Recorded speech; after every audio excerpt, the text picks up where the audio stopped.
Good afternoon, and thanks for having us in. This midday, blizzard and wind chill warnings are in effect in southeastern KELOLAND, and the city of Sioux Falls is getting ready to declare a snow alert. KELOLAND's Perry Groten joins us live in northwestern Sioux Falls with a live look at the conditions and an update from city leaders. Good afternoon, Perry. Good afternoon, Dan. We're here at 60th Street North and Interstate 229, where, as you can see, traffic is moving fairly smoothly at this point, considering the conditions. Visibility is good in town, but of course, that situation changes dramatically when you get into the open areas of the country.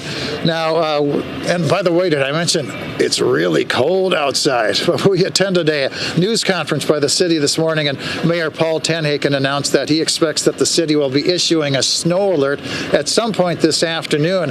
That means plows will be hitting emergency routes as well as secondary streets in Zone 3. So make sure you're aware of that snow alert should be taking effect at some point this afternoon. And they expect, because of the winds, the strong winds, and the visibility issues, that the crews will probably have to be doing a lot of hitting certain neighborhoods multiple times because of redrifting. Especially, they mentioned that this area of town, the northwest part of town, on the outskirts of the city, gets a lot of that. But we spoke with a longtime trucker who's really no stranger to driving in wintry conditions in Sioux Falls. He'll share his stories on how he stays safe in weather like this. But for now, let's get the latest on the conditions with Megan Chatta in the Storm Center. We do have those stronger winds starting and extreme cold on the way through the weekend and first part of next week. Right now we're sitting at 2 degrees in Sioux Falls, the north wind at 19 miles an hour, and it looks like we are getting a break from the new snow showers.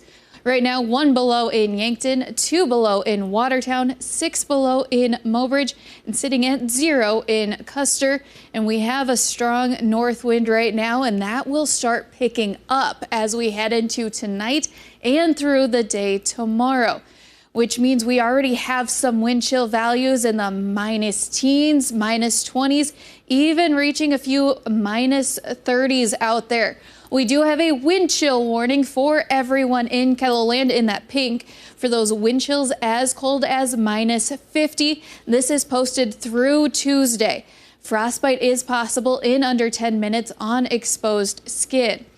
There is a look at those snow showers, mainly in southeastern KELOLAND. Those will come to an end as we head through this afternoon, but the winds pick up, so we will be recycling some of that snow, which means we have a blizzard warning in effect starting tonight through tomorrow night in those counties in white in southeastern KELOLAND. Winter weather advisory in blue, that does include Watertown and Pierre, and a winter storm warning in Nebraska in those counties in red. So blowing snow, drifting, visibility issues are going to last as we head into tonight and through the day tomorrow. For today, high of only 3 Sioux Falls, 5 in Aberdeen, 3 in Pierre, and 7 in Rapid City, all with that strong north wind, and some light snow showers still possible in southeastern KELOLAND. Then for tonight, stronger northwest wind, blowing snow is going to be the issue. 7 below will be the low in Sioux Falls, 11 below in Aberdeen, 13 below in Pierre, and 18 below in Rapid City. Strong northwest winds will continue through the day tomorrow. Light snow showers are possible, but this will be mostly for the blowing snow. 3 below the high in Sioux Falls, 1 below in Aberdeen, 5 below in Pierre, and 6 below in Rapid City. Western South Dakota could see some sunshine. We do finally get a break from the wind as we head into Sunday, again with below 0 high temperatures. More sunshine is possible for everyone. We'll take another look at the snow and the blizzard warning in just a little bit, as well as some of those extremely cold temperatures in just a little bit. And just a few weeks ago, Megan, we were talking about how it had been a mild winter thus far.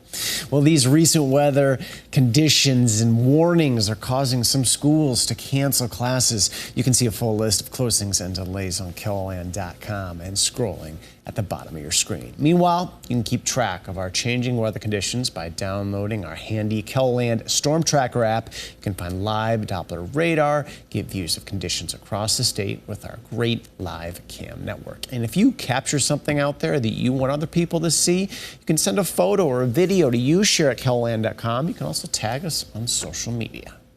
Hundreds of vendors are currently setting up shop in Sioux Falls for tomorrow's 40th annual Race and High Performance Swap Meet.